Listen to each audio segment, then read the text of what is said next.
തെറ്റെൻ്റെതാണ്. എൻ്റെ ജാതകത്തിലുണ്ട് എനിക്ക് ഭാര്യ പാടില്ലെന്ന്. ഇപ്പൊ തോന്നുന്നു എൻ്റെ പല പഴയ ആഗ്രഹങ്ങളും നടക്കാതെ പോയത് നന്നായെന്ന്. എന്താ നന്ദിനിക്കുട്ടി ഉറങ്ങിയില്ലേ? ഉറക്കം വരുന്നില്ല. എന്നെ കെട്ടിപ്പിടിച്ച് കിടന്നോളൂ, ഉറങ്ങിക്കോളൂ.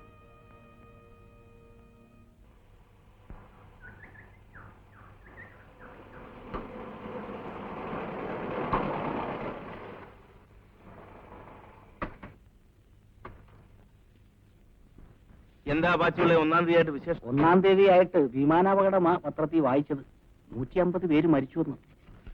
ആ പെട്ടിയൊക്കെ എടുത്ത്. ഓ,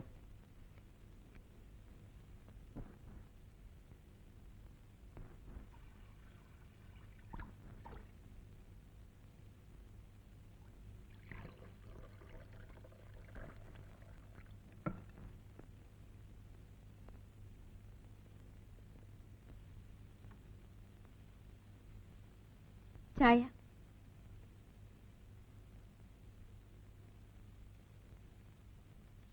ചേട്ടൻ ഇന്ന് ഓഫീസിൽ പോന്നില്ലേ? ഇല്ല. ഇന്ന് ഓഫീസിൽ പോണെന്ന് പറഞ്ഞല്ലേ രാവിലെ തന്നെ യാത്ര തിരിച്ചത്?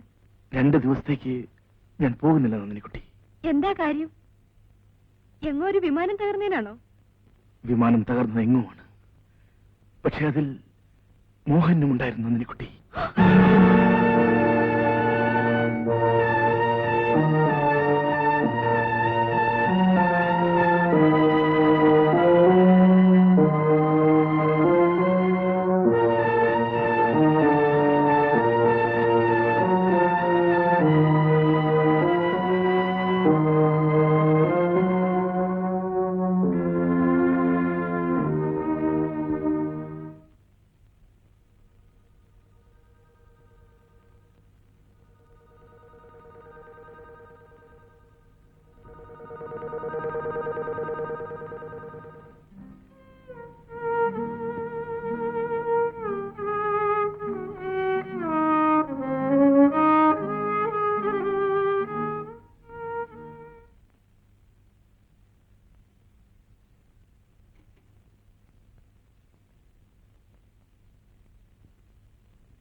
നന്ദിനിക്കുട്ടി,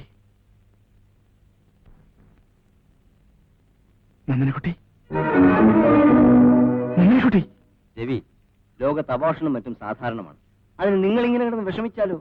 മോഹന്റെ മരണവിവരം ഞാൻ നന്ദിനോട് പറയാൻ പാടില്ലായിരുന്നു. അതിനി പറഞ്ഞിട്ട് എന്താ കാര്യം?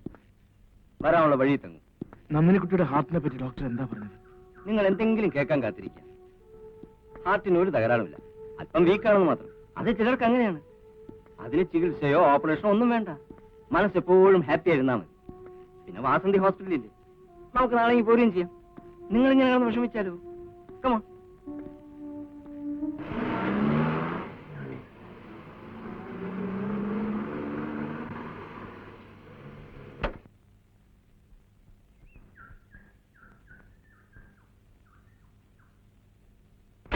എടോ, താങ്കൾ ഓഫീസിൽ ഇരുന്നില്ലേ? ഞാൻ ഇന്നുകൂടി ലീവ് എടുത്താലോ എന്ന് ആലോചിക്കാൻ.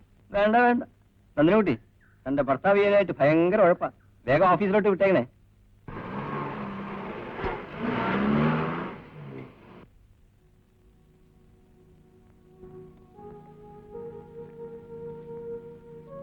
ചേട്ടൻ എന്താ ഇവിടെ നിൽക്കുന്നേ? ഇന്ന് ഓഫീസിൽ പോന്നില്ലേ? ഇല്ല, ഞാൻ 2 ദിവസം കഴിഞ്ഞ് പോകാമെന്ന് കരുതിയ. വേണ്ട വേണ്ട, എന്റെ കാര്യം ഓർത്തിട്ടാണോ? എന്റെ അസുഖമൊക്കെ എപ്പോഴേ മാറി. ഞാൻ മിടുക്കത്തെ നിൽക്കുന്നതില്ലേ?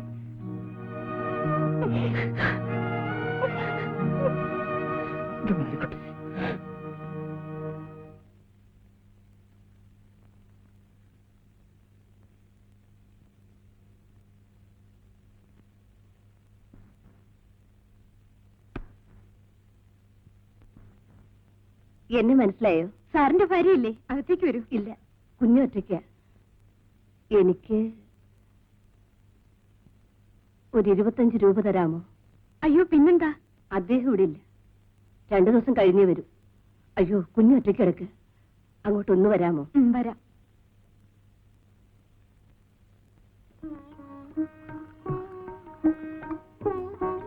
അന്ന് നിങ്ങൾ വന്നപ്പോ ഞാൻ മുമ്പോട്ട് വരാത്തതിലും തെറ്റിദ്ധരിക്കരുത്. അദ്ദേഹത്തിന് അതൊന്നും ഇഷ്ടമല്ല. അതെന്താ അങ്ങനെ? അങ്ങനെ അദ്ദേഹത്തിന്റെ പ്രകൃതം. രാത്രിയിൽ ഇവിടെ നടക്കുന്ന ബഹളമൊന്നും അപ്പുറത്ത് കേൾക്കാറില്ലേ? എന്താ അങ്ങനെ? കാപ്പി കുടിക്കേ.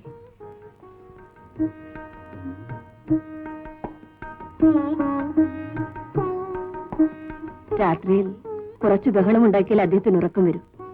ഒന്നുകിൽ എന്നെ തല്ലണം, ഇല്ലെങ്കിൽ എന്തെങ്കിലും തല്ലി പൊട്ടിക്കണം. പക്ഷേ എന്നോട് ഇങ്ങനെയൊക്കെയുള്ളൂ. പുറത്തുള്ളവരോടൊക്കെ നല്ല മര്യാദയായിട്ടാണ് പെരുമാറുന്നത്.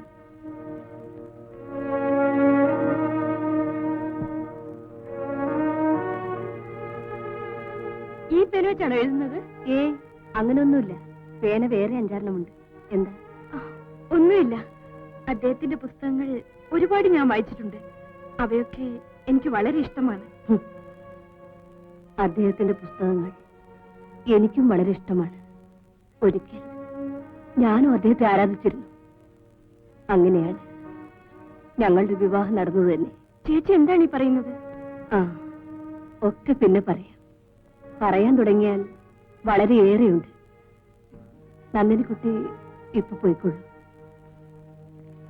ഈ രൂപ എപ്പോ തിരിച്ചു തരാൻ പറ്റുമെന്ന് ഞാൻ പറയുന്നില്ല.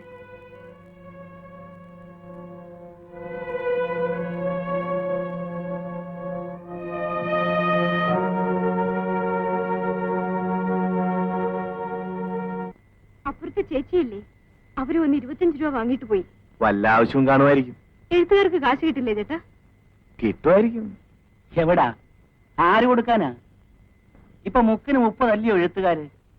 എന്റെ ഇളയ മകനും തുടങ്ങിയിട്ടുണ്ട് കുറേശ്ശെ കഥ എഴുത്ത്. ഇന്നലെ ഞാൻ പിടിച്ച് 2 അലക്കം കൊടുത്തു. അതെന്തിനാ പാച്ചുപിള്ളേ? എന്തോത്തിനാ എഴുത്തുകാരനാവുന്നേ? വേറെ പണിയൊന്നും ഇല്ലയോ? അങ്ങേരെ തന്നെ കണ്ടില്ലയോ?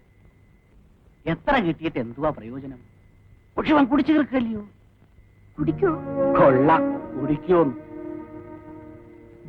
ആ ചെറുക്കനെ പിന്നെ എന്തിനാ നിർത്തിയിരിക്കുന്നേ? അവൻ ആ ദിവസവും സാധനമൊക്കെ വാങ്ങിച്ചു കൊടുക്കുന്നേ. അതും അകത്താക്കിക്കൊണ്ടാ ഈ അടിയും പിടിയും. മിനിഞ്ഞാന്ന് ഞാൻ എന്റെ കണ്ണുകൊണ്ട് കണ്ടതാ ആ സ്ത്രീയെ കഴുത്തി പിടിച്ച് തള്ളുന്നേ. പാച്ചുള്ള കടയടയ്ക്കുന്നതിന് പോയി സിഗരറ്റ് വാങ്ങിച്ചോണ്ട് വരും. ഓ, സത്യമാണോ ചേട്ടാ ഇത്? നമുക്ക് എന്ത് വേണം നന്ദിനിക്കുട്ടി? അവരെങ്ങനെ വേണേലും ആയിക്കോട്ടെ. വരൂ, നമുക്ക് പോയി ഉണ്ണാം. രവിയേട്ടാ, അഗ്നിപേടകം, മരീചിക, സത്രം, വേനൽ. ഒരു സാധാരണ ഭാര്യ കൊടുക്കുന്ന കുറിപ്പിൽ ഉപ്പിന്റെയും മുളകിന്റെയും കണക്കാണ് ഉണ്ടാവുക. ഞാനൊരു അസാധാരണ ഭർത്താവാണല്ലേ? പിന്നെ ഒരു കണ്ടീഷൻ, മേലാൽ പകൽ മാത്രമേ വായിക്കാവൂ. രാത്രി ഉറക്കം ഒഴിച്ചിരുന്ന് വായിക്കരുത്. സമ്മതിച്ചോ? സമ്മതിച്ചു. പിന്നെ പാച്ചുള്ളിക്ക് വീട് വരെ പോണമെന്ന് പറഞ്ഞു. പോയിക്കോട്ടെ. എന്താ? ശരി. ആ.